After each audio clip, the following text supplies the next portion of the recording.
Salam alaikum. Bonjour mes élèves. Donc la leçon d'aujourd'hui est intitulée Modélisation d'une transformation chimique. Donc modélisation d'une transformation chimique. Donc je vais commencer le cours par le paragraphe petit 1. Donc petit 1, système chimique. Donc qu'est-ce que ça veut dire un système chimique? Donc par définition, un système chimique est un ensemble d'espèces chimiques. Par exemple, si on dispose d'un bécher qui contient trois espèces chimiques, A, B et C, donc l'ensemble constitue ce qu'on appelle un système chimique.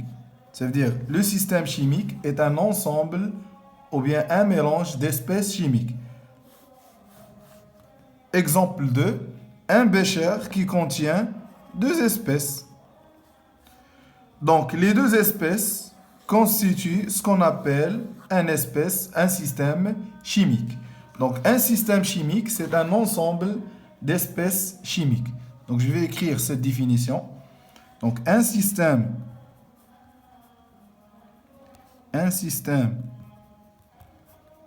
chimique est un mélange d'espèces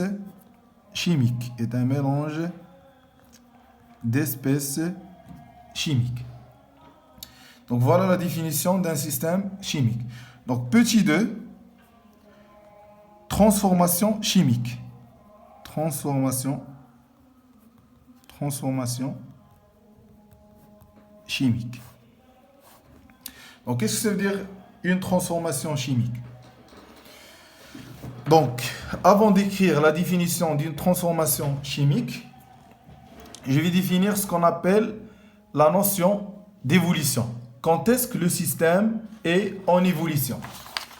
Prenons l'exemple d'un système chimique constitué de deux espèces chimiques, A et B. Donc les deux forment ce qu'on appelle un système chimique.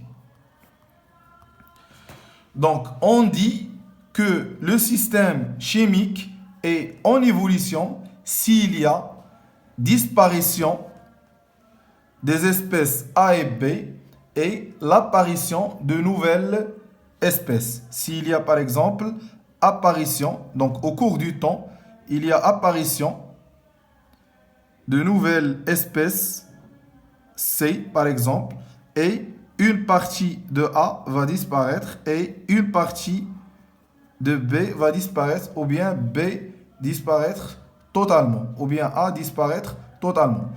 Donc, cette transformation s'accompagne l'apparition de nouvelles espèces. Dans ce cas, on dit que le système est en évolution. Donc, le système est en évolution.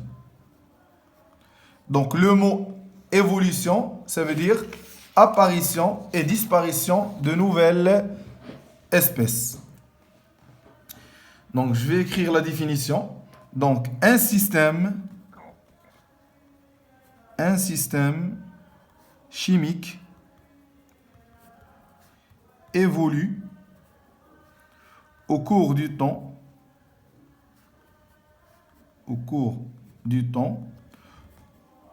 lorsque l'évolution s'accompagne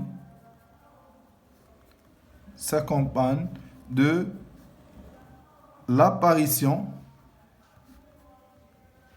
de nouvelles espèces. Dans ce cas, on dit que le système évolue de l'état initial à l'état final. Donc dans ce cas, le système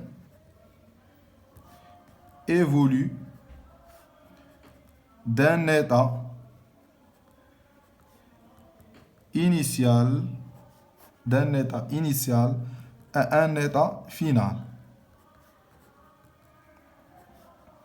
Donc, qu'est-ce que ça veut dire l'état initial? C'est le début de mélange. Donc, à l'état initial, les espèces présentes sont A et B. Ça, c'est l'état initial.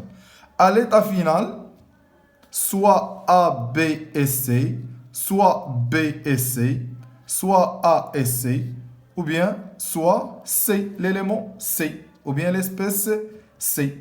Donc l'état final, ça veut dire l'évolution est terminée, ça veut dire fin d'évolution.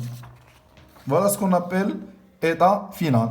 Donc l'état initial, c'est le début d'évolution, L'état final, ça veut dire fin d'évolution.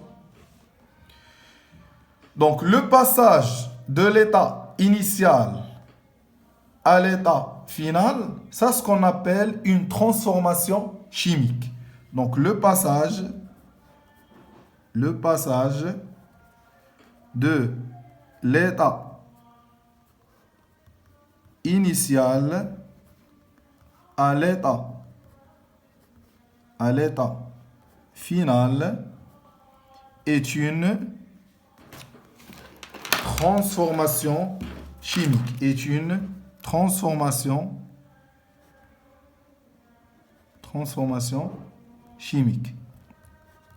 Donc, une transformation chimique, c'est le passage de l'état initial à l'état final. Donc, dans cet exemple, donc les espèces chimiques qui disparaissent sont A et B. Donc, A et B sont appelés les réactifs. Donc, les espèces chimiques qui apparaissent, on a C. Donc, C est appelé un produit. Donc, C est appelé un produit. Donc, je vais écrire ça. Donc, étoile. Donc, les espèces chimiques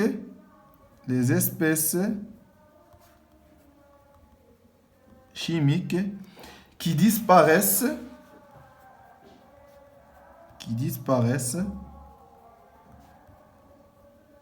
sont appelés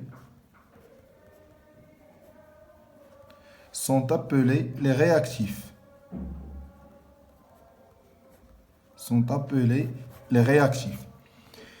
Et les espèces chimiques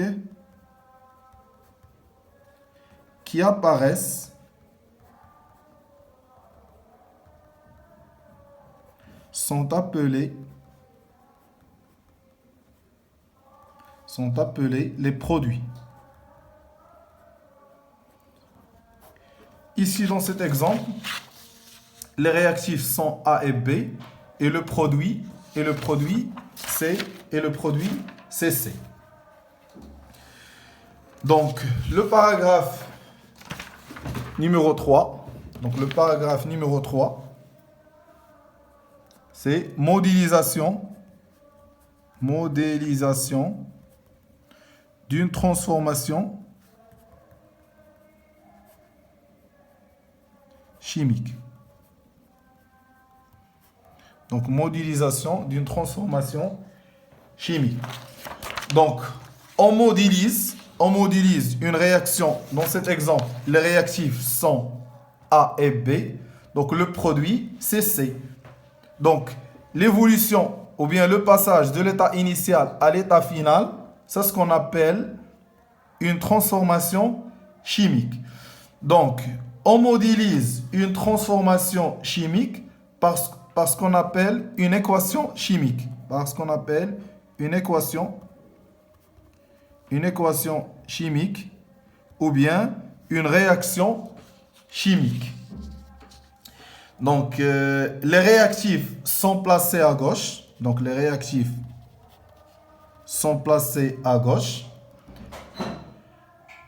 Et les produits sont placés à droite.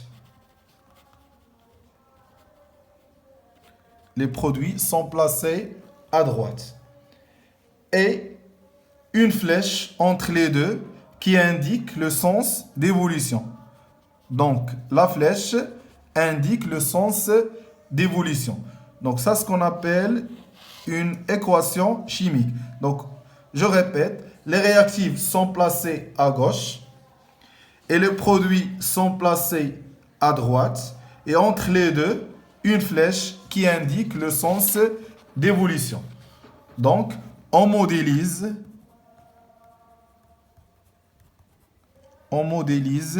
toute transformation chimique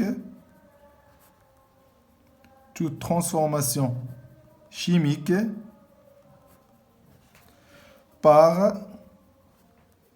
une réaction chimique ou bien par une équation chimique, par une réaction chimique ou bien équation chimique. Donc les réactifs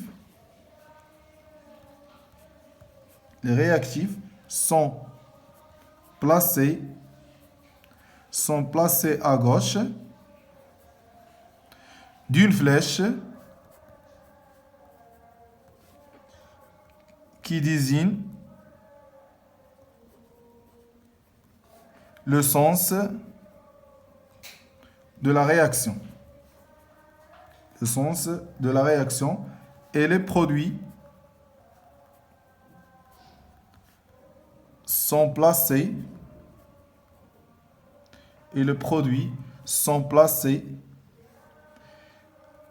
à droite. Donc les réactifs, les produits, entre les réactifs et les produits, une flèche. Donc exemple. Donc, si le système est en évolution, ça veut dire apparition de nouveaux produits. Donc, dans ce cas, on dit que A réagit avec B pour donner C. Donc, voilà l'exemple d'un système en évolution. Les produits sont A et B. Les réactifs sont A et B et le produit, c'est C. Donc, dans cet exemple, A réagit avec B pour donner C. Donc, on modélise cette transformation par une équation chimique. Les réactifs A et B sont placés à gauche, donc A plus B donne C. Ça, c'est l'équation chimique ou bien la réaction chimique qui modélise cette transformation. Exemple 2. Par exemple, le carbone C réagit avec le dioxygène O2 pour donner dioxyde de carbone. Dioxyde de carbone, CO2. Donc, les réactifs sont C et O2. Donc, le produit, c'est CO2. Donc, on modélise cette transformation par l'équation chimique suivante. C plus O2 donne, donc la flèche indique le sens d'évolution, donne CO2. Ça, c'est la réaction chimique ou bien l'équation chimique qui modélise cette réaction.